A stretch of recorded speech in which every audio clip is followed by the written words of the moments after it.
Well, federal politicians have descended on Canberra for the first sitting week of the Albanese government as climate negotiations shape up as a key hurdle once the 47th Parliament gets underway. Live to Sky News reporter Joel Philp in Parliament House.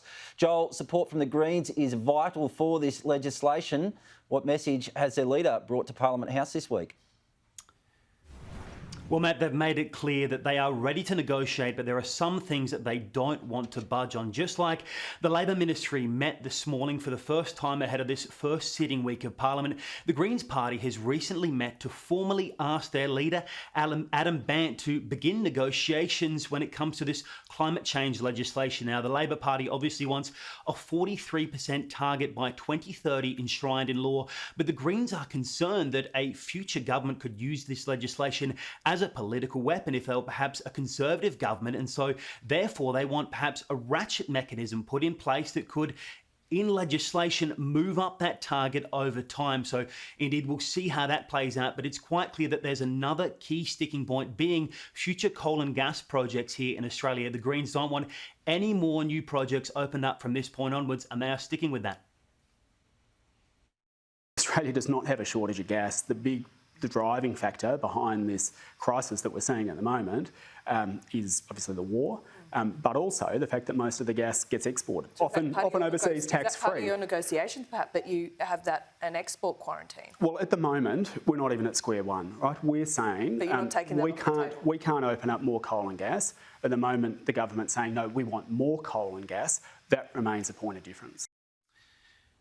Now here's Independent Senator David Pocock, whose support in the Senate could be crucial given that Labor doesn't have a majority there, and he seems to be keen to get something in law. I'll be very honest saying I think we need more ambition than that. The expectation from the community, though, is that we need to legislate something. So for me, it's about the integrity of that target. Tomorrow is a day of pomp and ceremony, the first official sitting day of Parliament, but over the next 2 weeks, it's expected the government will try to get as many as 18 pieces of legislation introduced. And this is on a variety of topics that are important to the government, including a focus on aged care reform, setting up a jobs and skills agency, and changes to the Fair Work Act to allow people that are in abusive relationships to get paid time off work if needed. Yes, it is a fairly ambitious agenda. And Joel, the government has already made the first move in its election pledge to abolish the country's building and construction watchdog. What's happened there? Yeah, that's right. So they've effectively tried to reduce the power that this organisation has to the bare minimum legally possible at this stage. The Australian Building and Construction Commission, their powers have been pulled right back as of tomorrow. Now, the government says that this organisation was being used as a political weapon to attack unions. Unions are happy with this development. As the code currently stands, they're unable to do things like display flags at building sites they're working at or wear logos on their hard hats. But an opposition spokesperson says that reforms could have come in place without abolishing the organisation and that the government has thrown the baby out with the bathwater. 1.1 million workers every day, they wake up and they go to work because of this important industry. And Labor, because of their relationship with the CFMMEU, they are prepared to put all of that at risk. Senator Cash.